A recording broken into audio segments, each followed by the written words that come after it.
Welcome दोस्तों, स्वागत है आप लोग का अपना एडुहब यूट्यूब चैनल पे। आज हम लोग बढ़ेंगे एनसीईआरटी सीरीज के अगले अध्याय की ओर, जिसमें हम लोग देखेंगे क्लास 6 के हिस्ट्री के 10वें चैप्टर को। चैप्टर का नाम है नए साम्राज्य और राज्य। ठीक है,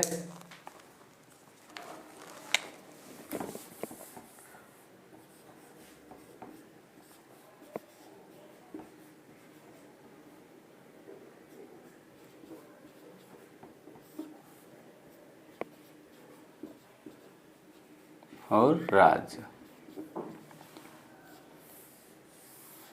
सबसे पहले हम लोग एक शब्द समझेंगे, दिया हुआ है प्रशस्ति। प्रशस्ति क्या होता है?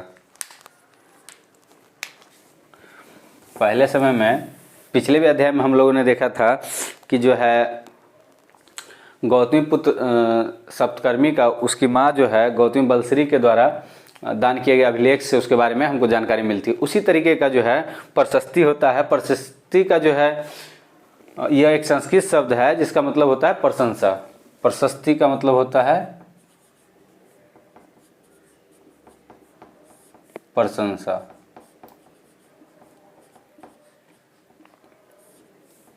ठीक है, राजा जो है अपने दरबार में कवि रखते थे और वो कवि जो है राजा के बारे में प्रशंसा लिखवाते थे। इसी तरीके के प्रशस्ति के बारे में हम लोग इसमें पढ़ेंगे कि कवि प्रशस्ति में क्या क्या लिखवाते थे। इसमें जो है वो राजा के वंश के बारे में बताते थे,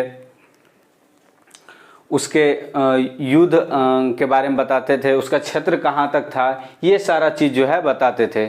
उनका पूरा वंशावली बताया जाता था, 4-5 पीढ़ी तक का इसमें जो है प्रशस्ति के माध्यम से दिखाया जाता था।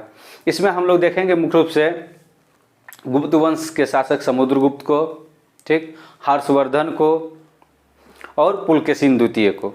ठीक है, इन 3 शासक के बारे में हम लोग पढ़ेंगे। ठीक है, तो हम लोग शुरुआत करते हैं समुद्रगुप्त से। समुद्रगुप्त जो है गुप्त वंश का प्रसिद्ध शासक था।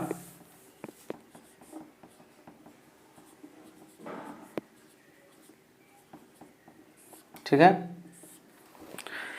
समुद्रगुप्त के दरबार में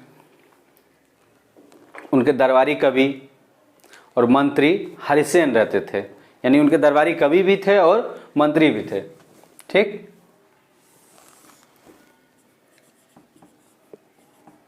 दरबारी कवि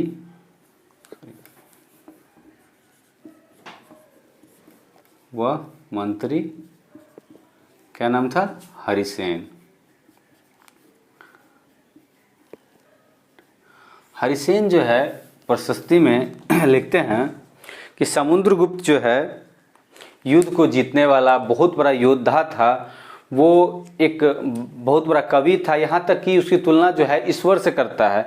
इसी क्रम में एक जो है वाक्य दिया हुआ है कि ये जो राजा था समुद्रगुप्त, इसका शरीर जो है तीर, भाला, बर्छा, गदाओं, इन सब चीज़ों से जो युद्ध में चोट खाया हुआ है, उसके घाव से जो है अति सुंदर दिखता है। घाव से जो है उनका शरीर भरा हुआ है, जिससे वो काफ़ी सुंदर दिखता है। इस मतलब तरीके से जो है समुद्रगुप्त के बारे में हरिसेन बताते हैं। अब आगे हम लोग इसमें देखेंगे तो जब इनका जो वंशावली होता है समुद्रगुप्त के वंशावली में, उसके परपितामह, पितामह यानी परदादा, दादा और उनके पिता का चर्चा मिलता है। ठीक, जिसमें जो है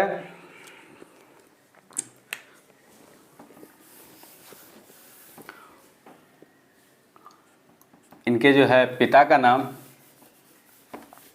इनकी माता का भी चर्चा मिलती है। माँ जो है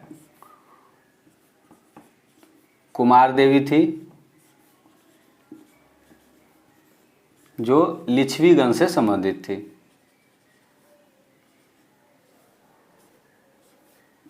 देखिएगा थोड़ा बहुत मात्रा मिस्टेक हो जाता है। ठीक, इनके पिता जो हैं, पिता का नाम जो है चंद्रगुप्त था। इन्होंने जो है महाराजा धीराज की उपाधि धारण की चंद्रगुप्त मौर्य चंद्रगुप्त था, और समुद्रगुप्त ने भी महाराजा धीराज की उपाधि धारण की। लेकिन इनके जो दादा परदादा वगैरह थे, ये लोग महाराज की उपाधि धारण की। कहने का मतलब है कि हम लोग देख रहे हैं कि ये वंश जो है अपने चरमोत्कर्ष पर था। पहले जो इनके दादा परदादा वगैरह थे वो खुद को महाराजा तक ही सीमित रखते थे, और इन दोनों बाप बेटों ने महाराजा धीराज की उपाधि धारण की। ठीक है। और चंद्रगुप्त जो हैं गुप्त वंश के संस्थापक भी थे। ठीक है, गुप्त वंश के संस्थापक।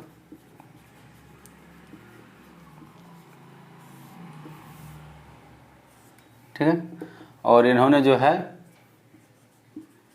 महाराजा धीराज की उपाधि धारण की।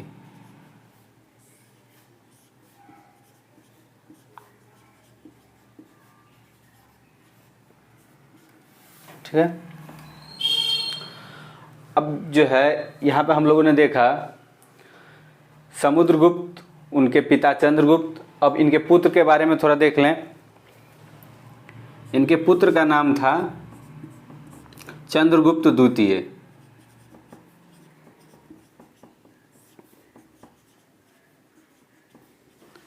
इसने जो है शक के अंतिम शासक को मारकर शक पर विजय प्राप्त करके और विक्रम संवत की शुरुआत की, और जो है विक्रमादित्य की उपाधि धारण किया। ठीक है, ये जो है विक्रमादित्य की उपाधि धारण करता है। ठीक, विक्रम संवत की शुरुआत करता है।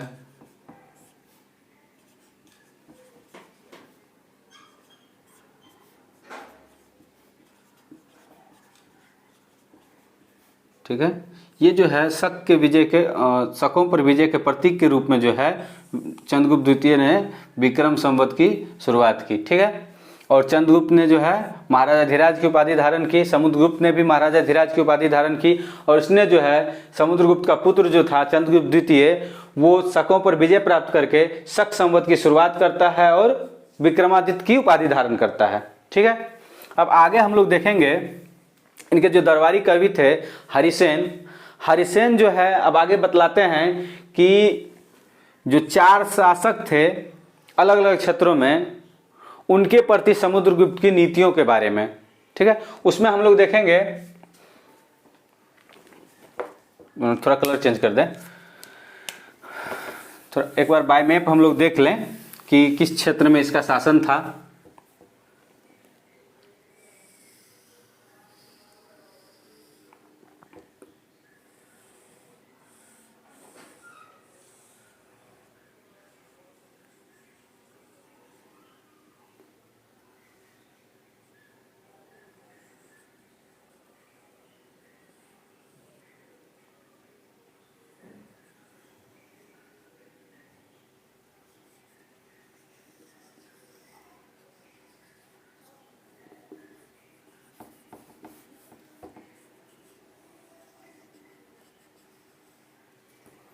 ये हमारा भारत हो गया है, और यहाँ पे ये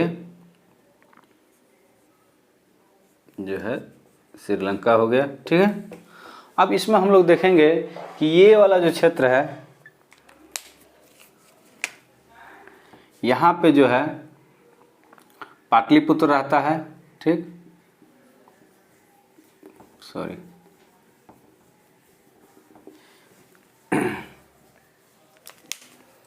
ये वाला भाग जो है नेपाल का है। ठीक, यहाँ पे ये जो है पाटलिपुत्र हो गया, ये नालंदा हो गया। ठीक है, इस क्षेत्र में आएंगे तो यहाँ थानेश्वर रहता है। ठीक, यहाँ पे आ जाता है कन्नौज। ठीक है, उसके बाद यहाँ पे इस साइड में मथुरा आ जाता है। ठीक है, यहाँ पे प्रयागराज आ जाता है। तो इस तरीके से जो है ये हो गया आपका थानेश्वर,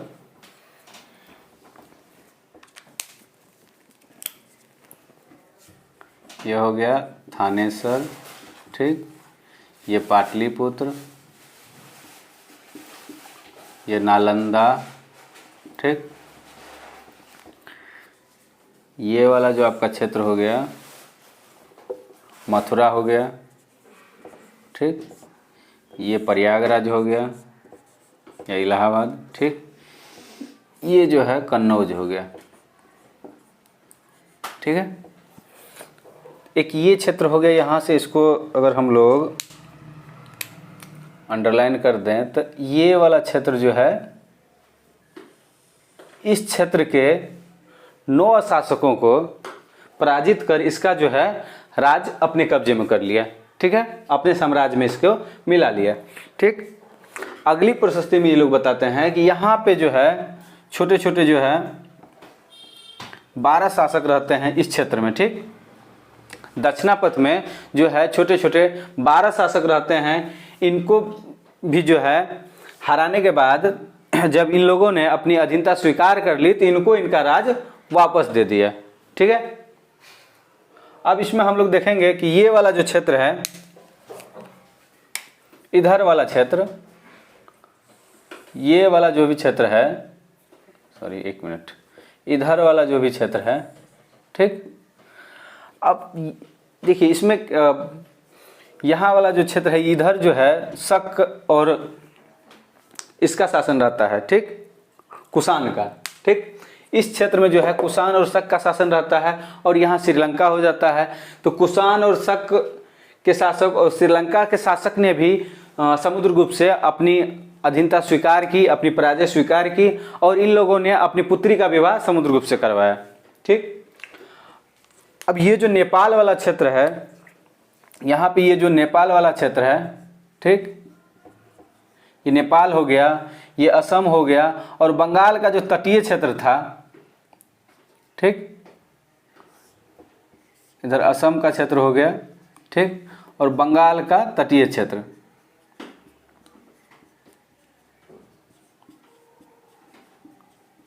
ठीक। और इधर जितने छोटे छोटे गणराज्य वगैरह थे इस क्षेत्र में, ऐसे अगर इसको देखा जाए तो इस तरीके से ये जो है यहाँ तक पूरा जो है, ठीक, समुद्रगुप्त जो है यहाँ तक पूरा इसका वर्चस्व था। यहाँ के शासक जो है समुद्रगुप्त के लिए उपहार लाते थे, इनके सभा में उपस्थित होते थे। तो ये चार जो है 4 तरह के शासकों के बारे में जो है समुद्रगुप्त की नीतियों के बारे में हरिसेन बताते हैं, ठीक है। 4 किस तरीके से हो गया देख लिया आप लोग। ये हो गया दक्षिणापथ के जितने भी शासक थे, इधर ये दक्षिणापथ का क्षेत्र हो गया, ठीक, ये हो गया दक्षिणापथ, ठीक। ये जो है ये सारे के सारे जो हैं आर्यावर्त, ये जो है आर्यावर्त, इसको आर्यावर्त कहा जाता है, ठीक। ये आर्यावर्त हो गया, ये दक्षिणापथ हो गया, ठीक। अब ये जो क्षेत्र बचा हुआ रह गया, ये जितना क्षेत्र था, ये वाला जो क्षेत्र था, ये क्षेत्र जो है, इस क्षेत्र में कुषाण और शक का शासन था। इस क्षेत्र में कुषाण और शक का शासन था और ये श्रीलंका हो गया। तो इन सब ने भी समुद्रगुप्त की अधीनता स्वीकार की और अपने पुत्रियों का विवाह समुद्रगुप्त से करवाया, ठीक है। अब आगे इसी को हम लोग रिटेन में देख लें।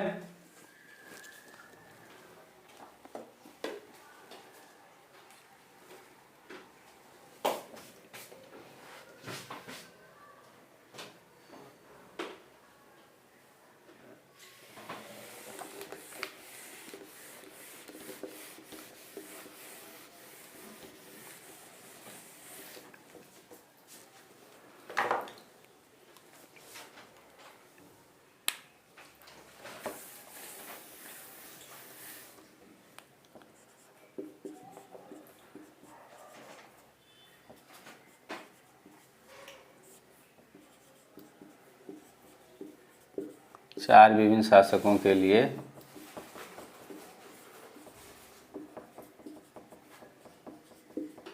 समुद्रगुप्त की नीतियाँ, ठीक है। क्या क्या नीतियाँ थी देखिए। यहाँ पे जो है पहले क्या किया, आर्यावर्त के 9 शासकों को पराजित किया। आर्यावर्त के 9 शासक को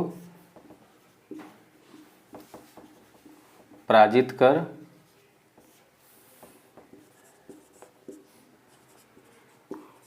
उनके राज्य को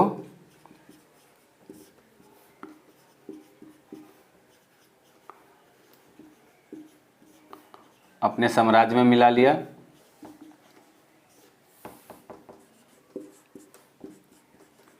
लिया। ठीक है। उसके बाद क्या करता है,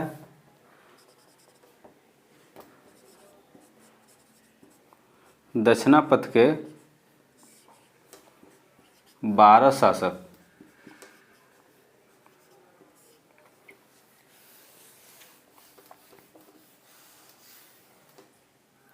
ने हार मान ली। ठीक,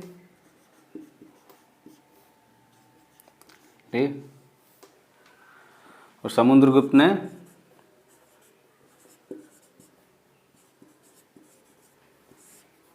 उसे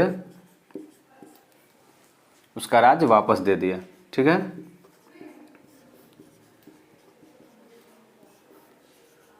वापस दे दिया। कहने का मतलब है, देखिए ये जो है युद्ध किया, ठीक, इसका राज्य अपने साम्राज्य में शामिल कर लिया। युद्ध में चूंकि काफ़ी ज़्यादा क्षति होता है, ठीक, और ये लोग जो है इनसे हार मान गए, डर गए, तो इनको जो है अपना राज्य इसको वापस दे दिया।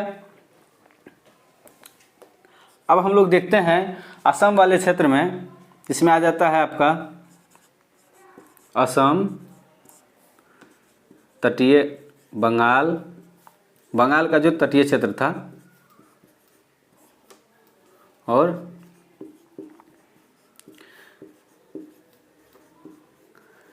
नेपाल के शासकों ने भी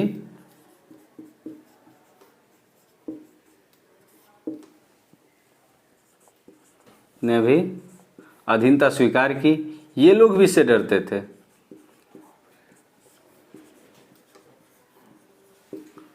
स्वीकार की तथा समुद्रगुप्त के लिए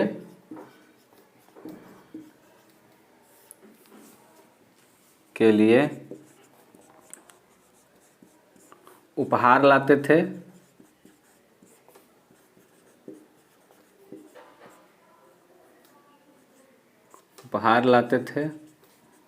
और उनके दरबार में जब भी बुलाया जाता था, उनके दरबार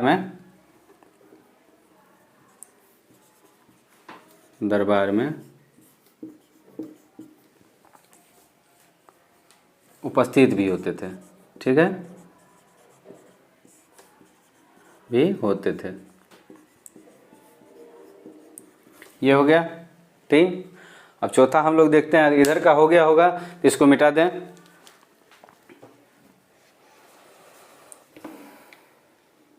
इसमें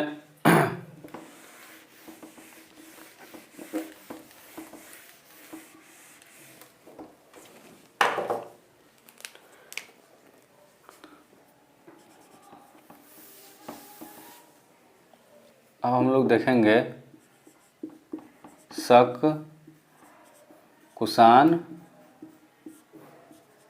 और श्रीलंका के शासक ने भी अधीनता स्वीकार की।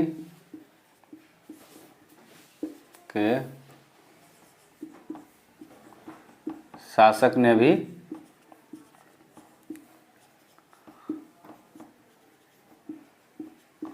अधीनता स्वीकार की और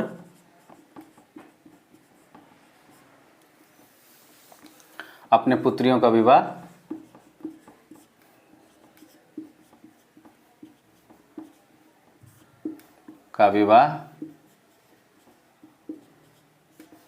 उनसे करवाया। ठीक है, ठीक। तो ये 4 तरह के शासकों के बारे में जो है हरिसेन जो है समुद्रगुप्त की नीतियों को लिखते हैं। ठीक है, अब ये जो है समुद्रगुप्त को जो है इनका जो सिक्का चलता है, सिक्का पे बीना बजाते हुए दिखाया गया है। ठीक है, इससे ये पता चलता है कि समुद्रगुप्त जो हैं विद्या प्रेमी थे, संगीत प्रेमी थे। ठीक है, नोट डाउन कर ले, हम लोग आगे बढ़ेंगे।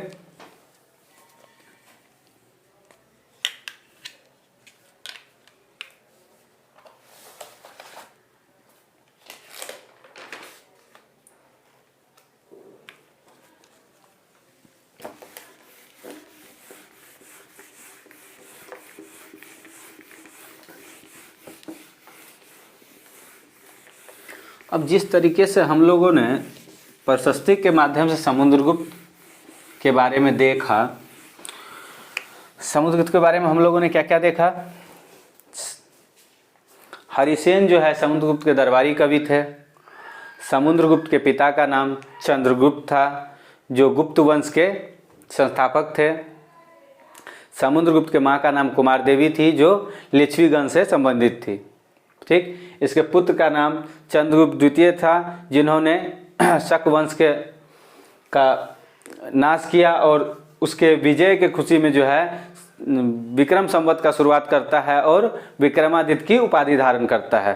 समुद्रगुप्त के पिता चंद्रगुप्त ने भी महाराजा धीराज की उपाधि धारण की और समुद्रगुप्त ने भी महाराजा धीराज की उपाधि धारण की। ठीक है, अब आगे हम लोग देखेंगे कि हर्षवर्धन के बारे। हर्षवर्धन की जानकारी हम लोग को जो है हर्षचरित्र से मिलती है। हर्षचरित्र जो है हर्षवर्धन की जीवनी है, जिसे उनके दरबारी कवि बाणभट्ट ने लिखा है। ठीक है, अब हम लोग देखेंगे हर्षवर्धन। हर्षवर्धन, ठीक है, ये भी काफी योग्य शासक था। ठीक, ये जो है अपने पिता का बड़ा बेटा नहीं था, लेकिन इसके भाई और पिता जब मर जाते हैं तब ये जो है थानेसर का शासक बनता है। अभी हम लोगों ने मैप में देखा था थानेसर को, तो ये जो है थानेसर के राजा बनते हैं। और कन्नौज जो है वहाँ इनका बहनोई अंजीजा इनका शासन करता है, जिसे बंगाल के शासक जब मार देता है तो ये कन्नौज को अपने अधीन ले लेता है और बंगाल पर आक्रमण कर देता है। फिर बंगाल जीत लेता है। इस तरीके से धीरे धीरे मगध पर भी विजय प्राप्त कर लेता है। मगध कहने का मतलब हुआ ये पाटलिपुत्र वाला एरिया जो है उस पर भी विजय प्राप्त कर लेता है। और ये अब बढ़ता है नर्मदा नदी पार करके दक्कन के क्षेत्र की ओर जब जाता है तो वहाँ पे जो है पुलकेशिन द्वितीय से रोक देता है। ठीक है,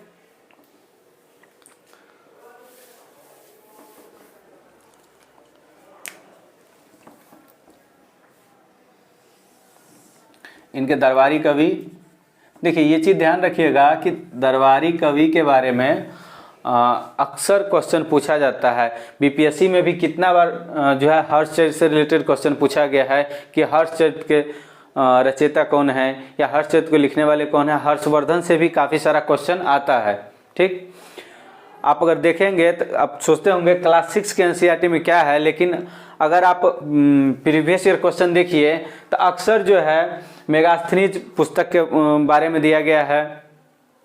अब जबकि हम लोग जानते हैं कि मेगास्थनीज की जो पुस्तक है इंडिका, अक्सर पूछा जाता है कि इंडिका किसकी रचना है।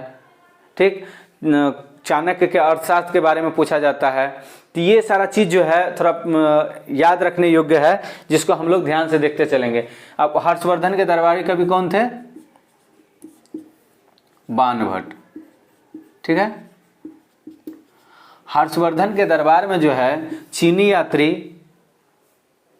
ह्वेनसांग भी आया था, काफी दिनों तक रहा। ठीक, चीनी यात्री, अब याद कीजिए चीनी यात्री ह्वेनसांग जो है 1400 साल पहले आया था, तो कहीं ना कहीं ये सारी घटनाएं भी उसी समय हो रही होगी, तभी तो ये ह्वेनसांग जो है हर्षवर्धन के दरबार में आता है। ठीक, चीनी यात्री ह्वेनसांग भी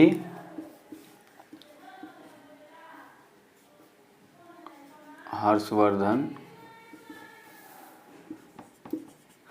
के दरबार में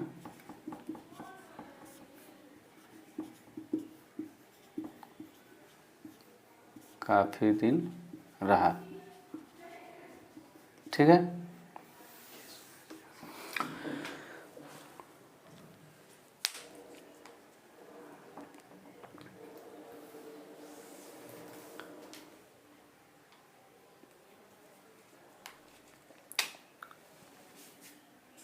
हर्षवर्धन। अब इसमें हम लोग देखेंगे कि हर्षवर्धन जो है, यहाँ एक बार हम लोग थोड़ा मैप में देख लें, फिर आगे बढ़ेंगे।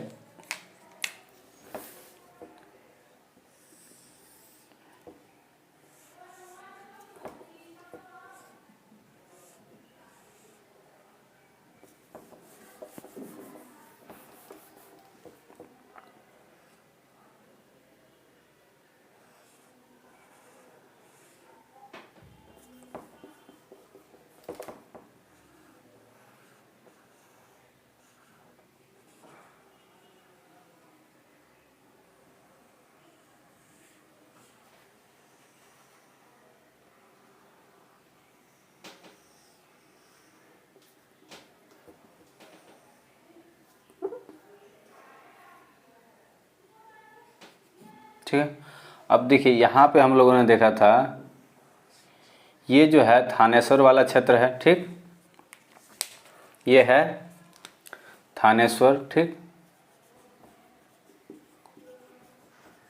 अब यहाँ पे जो है हर्षवर्धन शासन कर रहा होता है। ठीक, इधर जो है नीचे कन्नौज का क्षेत्र रहता है। ठीक, यहाँ जो है कन्नौज का क्षेत्र रहता है। कन्नौज में जो है इसका जीजा का शासन रहता है। ठीक, और इधर से जो है बंगाल के शासक जो है आके इसको जो है मार देता है। ठीक, अब हर्षवर्धन जो है फिर यहाँ से पहले इसको अपने कंट्रोल में लेता है। ठीक, उसके बाद फिर इधर जो है बंगाल पे चढ़ाई करता है और बंगाल का क्षेत्र भी अपने अंडर में ले लेता है। और यहीं बीच में जो है यहाँ पे इसको जो है पाटलिपुत्रा, नालंदा वगैरह ये जो मगध का क्षेत्र था इसको भी अपने कब्जे में ले लेता है। ठीक, अब जो है ये जो है पूर्वी भाग में इतना ज़्यादा जो है क्षेत्र को जीत चुका है कि अब जो है इसका मनोबल 7वें आसमान पे है। ये अब जो है दक्षिण के क्षेत्र में चलता है। ठीक, अब यहाँ पे है सेंटर में नर्मदा नदी। ठीक, ये जो है नर्मदा नदी पार करके जब दक्कन के पहाड़ों के पास पहुंचता है तो इधर से जो है पुलकेशिन द्वितीय को पता चलता है और पुलकेशिन द्वितीय जो है इनको यहाँ से लौटा देता है। ठीक, इधर से हर्ष आते हैं और पुलकेशिन द्वितीय इनको यहाँ से वापस कर देता है। ठीक है, अब चूंकि यहाँ देखिए झलक दिख जाता है कि आगे हम लोग किसके बारे में देखेंगे। एनसीईआरटी में यही खासियत है कि जब भी एनसीईआरटी को हम लोग देखेंगे तो उसमें जो है एक रॉ बनाया हुआ है, एक सटीक सिस्टम बनाया हुआ है, कहाँ इसके बाद जो है इस शासक के बारे में देखना है। ये सारी घटना जो हम लोगों ने देखा ये 1400 साल पहले के आसपास की है। ठीक है, अब हम लोग जो है आगे बढ़ते हैं, देखते हैं इस क्षेत्र में जो पुलकेशिन द्वितीय के बारे में। ठीक है,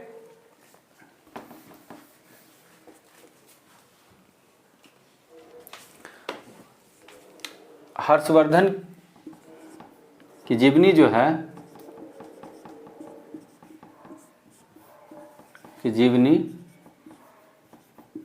हर्षचरित्र है। ठीक,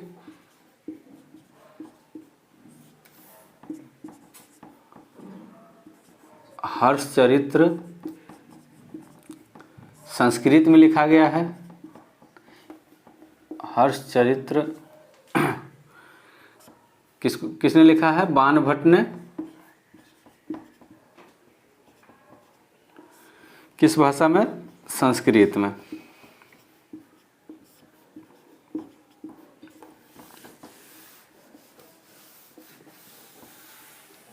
ठीक है, इसका स्क्रीनशॉट ले लीजिए, फिर हम लोग आगे बढ़ते हैं।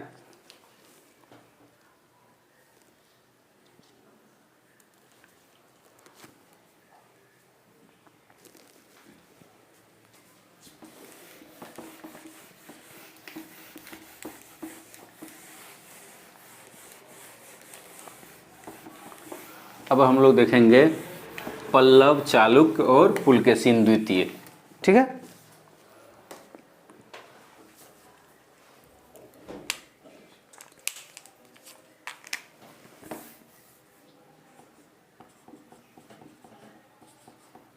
पल्लव, चालुक्य और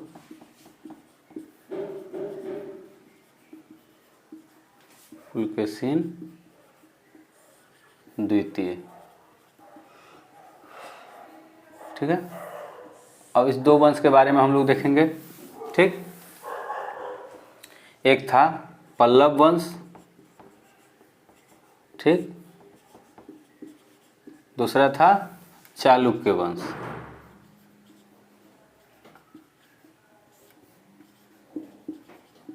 ये दो वंश थे। ठीक,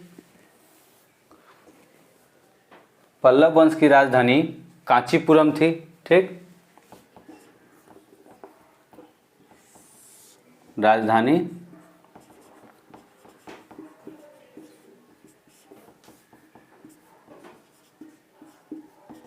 कांचीपुरम। ठीक, और चालुक्य वंश की राजधानी ऐहोल।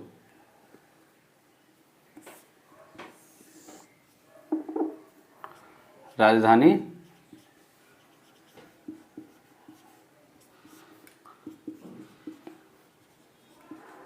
ठीक है, चालुक्य वंश की राजधानी ऐहोल।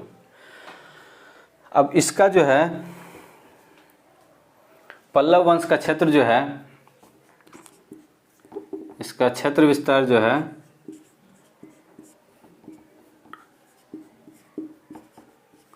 कांचीपुरम के आसपास के क्षेत्र से लेकर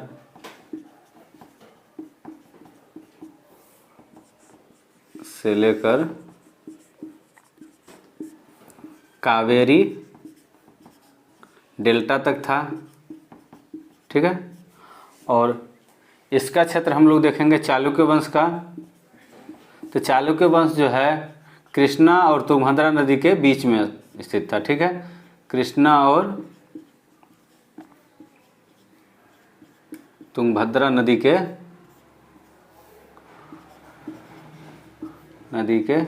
बीच में। ठीक है, चालुक्य वंश के राजा हैं पुलकेशिन द्वितीय। पुलकेशिन द्वितीय जो हैं चालुक्य वंश के राजा हैं।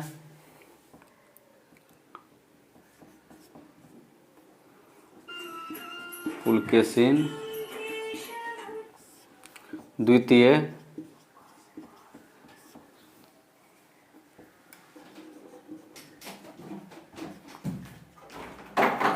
चालुक्य वंश के प्रसिद्ध शासक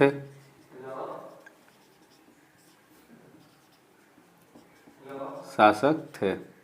इन्होंने हर्ष को भी रोका। ठीक है, अब ये जो हैं पल्लव और चालुक्य वाले, ये दोनों वंश जो हैं, ये पल्लव और चालुक्य वंश, ये दोनों वंश जो हैं आपस में सीमा क्षेत्रों को लेकर एक दूसरे से झगड़ते रहते थे।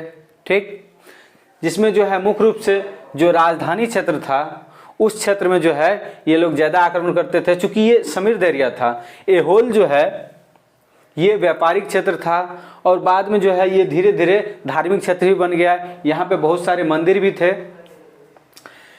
इस तरीके से जो है जब इनका झगड़ा होता है अपने क्षेत्रों को लेके, तो एक बार जो है पुलकेशिन द्वितीय जो हैं यहाँ के जो शासक रहते हैं पल्लव वंश के, उसको जो है पराजित कर देता है और वो कांचीपुरम की दीवार के पीछे छिप जाते हैं। लेकिन अब आपसी झगड़े की वजह से इन दोनों का जो है वंश इतना कमजोर पड़ गया कि बाद में जो है राष्ट्रकूट वंश और चोल वंशों ने इन पर अधिकार कर लिया। ठीक है, इसको थोड़ा हम लोग मैप में देख लें कि ये क्षेत्र जो है कहाँ पर था। देखिए, ये हो गया दक्षिण भारत में, ये दोनों क्षेत्र था।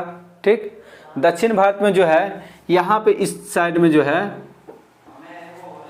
ये चालुक्य वंश हो गया, इधर जो है ये पल्लव वंश हो गया। ठीक है, ये दोनों जो है कॉर्नर पे था और दोनों जो है एक दूसरे से झगड़ते रहते थे। ठीक, इसी साइड में यहाँ पे अगर हम लोग देखें तो चेल चोर पांड वगैरह था। ठीक है, आगे बढ़े हम लोग।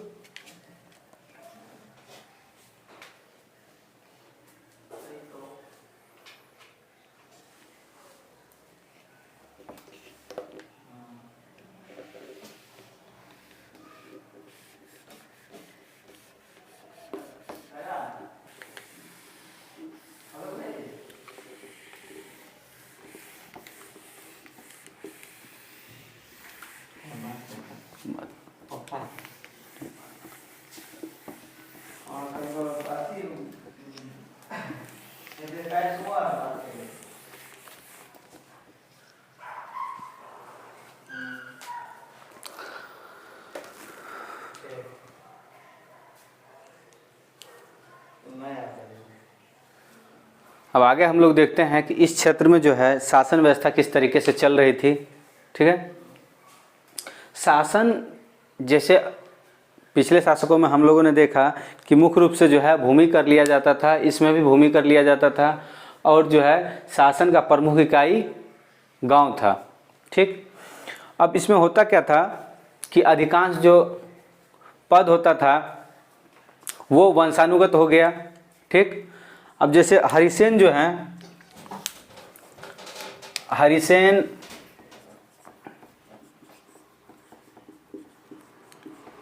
हरिसेन जो हैं महादंड नायक रहते हैं, महादंड नायक रहते हैं। इनके पिता भी महादंड नायक रहता है। इनको जो है ये पद अनुवांशिक मिला था महादंड नायक का, और ये जो हैं कवि भी थे। आप लोगों ने पिछले टॉपिक में पढ़ा था कि ये जो हैं समुद्रगुप्त के दरबारी कवि थे। अब उसके बाद क्या हुआ कि एक ही पद पे कई लोग रहते थे। ठीक, अब जैसे हरिसेन जो है महादंडनायक के साथ साथ संधि विग्राहक भी थे। ठीक है, संधि विग्राहक का मतलब हुआ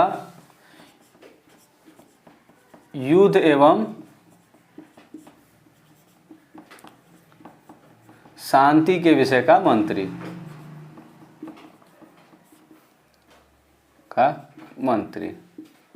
ठीक, और भी इनका पद था, दिमाग पे नहीं आ रहा है, लेकिन उसका वो क्या महत्वपूर्ण मंत्री जो है ये पूर्ण मंत्री भी थे। ठीक है,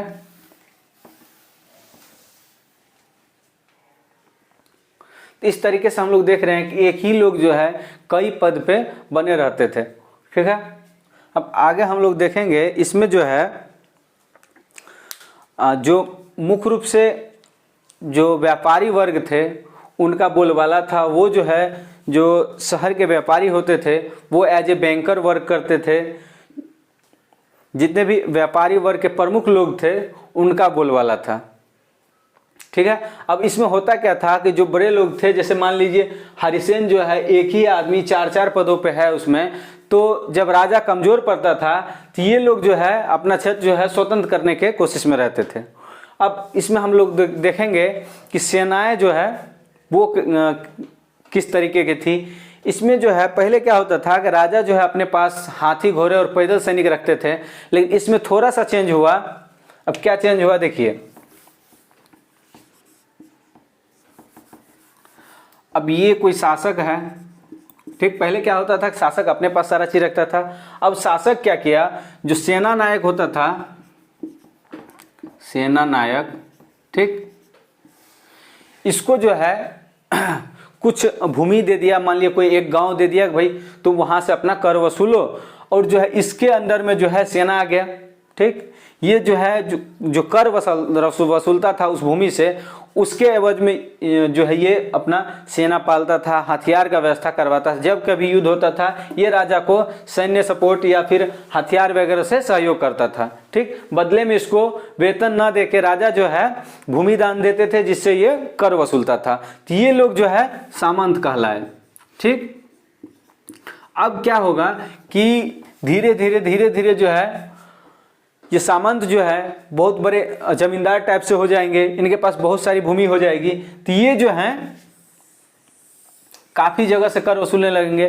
तो जब राजा कमजोर पड़ता था तो ये भी खुद को स्वतंत्र करने के चक्कर में रहते थे, ठीक है।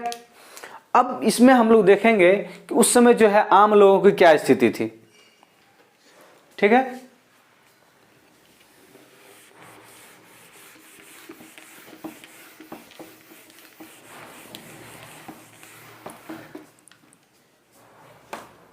उस समय जो है आम लोगों की क्या स्थिति थी। देखिए आम लोगों के बारे में जो है जानकारियां हम लोग को ज़्यादातर नाटक से ही मिलती है। इसी तरीके से कालिदास के एक नाटक का वर्णन इसमें दिया गया है, जिसका नाम है अभिज्ञान शकुंतलम, ठीक है। कालिदास का एक नाटक है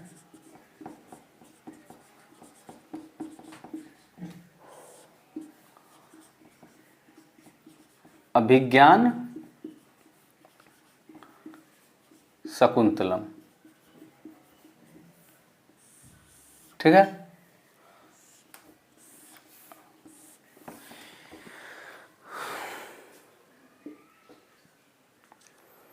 इसमें दिखाया गया है कि एक जो शासक रहते हैं उनकी प्रेमिका रहती है शकुंतला, उसके बारे में जो है चर्चा किया गया है। अब इसमें एक जो है मछुआरे को दिखाया गया है कि वो जो शासक रहते हैं उसमें जो है शकुंतला को एक अंगूठी गिफ्ट में देते हैं, और वो जब स्नान करने समुद्र में जाती है तो वो अंगूठी वहाँ गिर जाता है और मछलियाँ उसे निगल जाती है। लेकिन वो जो मछुआरा होता है जब मछली मारने जाता है तो उसे वो जो है अंगूठी मिलता है। वो जब अंगूठी को देखता है तो उसको लगा कि कहीं ना कहीं ये किसी राज परिवार का ही है, और वो जो है उस अंगूठी को लेकर राज दरबार में जाता है, जहां उस पर जो है जो राजा के कर्मचारी थे, पुलिस अधिकारी वगैरह थे, वो जो है चोरी का इल्जाम लगाते हैं और उसे बहुत मारते पीटते हैं। बाद में जब राजा के पास ले जाया जाता है तो राजा उस अंगूठी को देख के बहुत प्रसन्न होता है और उसे जो है इनाम वगैरह भी देता है। लेकिन उस इनाम की राशि को हड़पने के लिए राजा के जो कर्मचारी होते हैं वो उसके पीछे पीछे उसको जो है शराब खाने तक ले जाते हैं। तो इस तरीके से जो है हम लोग देखते हैं कि भ्रष्टाचार उस समय भी था, अभी भी है, और आम लोगों की ज़िंदगी जो है कहीं ना कहीं बहुत अच्छी नहीं थी, दयनीय थी, ठीक है। अब इसमें जो अछूत लोग थे, जिसको धनी वर्ग अछूत मानते थे, उसके बारे में ये बताया गया है कि उसके बारे में ह्वेनसांग कहते हैं कि जब अछूत लोग किसी नगर में प्रवेश करता था तो लकड़ी के टुकड़ों पर चोट करता था, ठीक। इससे जो है लोग सतर्क हो जाते थे, अपने आप से उनको उसके संपर्क में आने से बचाते थे। जब राजा उस समय निकलता था, जब राजा की सेना निकलती थी तो उसके साथ जो है काफ़ी विध्वंसक स्थिति रहता था। इस चीज़ को जो है वान भट्ट ने दर्शाया है। वान भट्ट कहते हैं कि जब राजा निकलता था तो उसके साथ जो है सेना, घोड़े, रथ, रसद सामग्री वगैरह जो है ठेले पे लाद के, या जो जानवर होते थे सामान ढोने के लिए ऊँट, हाथी, उस पे लाद के ले जाया जाता था। और जो छोटे छोटे गांव होते थे, हाथियां जब चलती थी तो उस गांव की झोपड़ियां को कुचल देती थी, लेकिन फिर भी लोग कुछ नहीं कह पाते थे, चूँकि राजा जी निकले थे। और गाँव के लोग जो हैं उनका स्वागत करते थे, फूल माला पहनाते थे। कुछ लोग जो हैं अपना शिकायत या प्रार्थना लेके राजा के पास जाने की कोशिश करते थे। इन सब चीज़ों के बारे में जो है वान भट्ट बताते हैं। वो ये कहते हैं कि इस समय जो है इनके पीछे जो है जितने गांव से ये लोग गुजरते थे वो धूल के गर्त में डूब जाती थी। तो इस तरीके से हमने देखा कि हमारा जो एनसीईआरटी क्लास 6 के हिस्ट्री का 10वां चैप्टर था वो कंप्लीट होता है। मिलेंगे नेक्स्ट चैप्टर, जो हमारा आखिरी चैप्टर होगा क्लास 6 का। उसके बाद हम लोग क्लास 7 के हिस्ट्री को देखेंगे। धन्यवाद।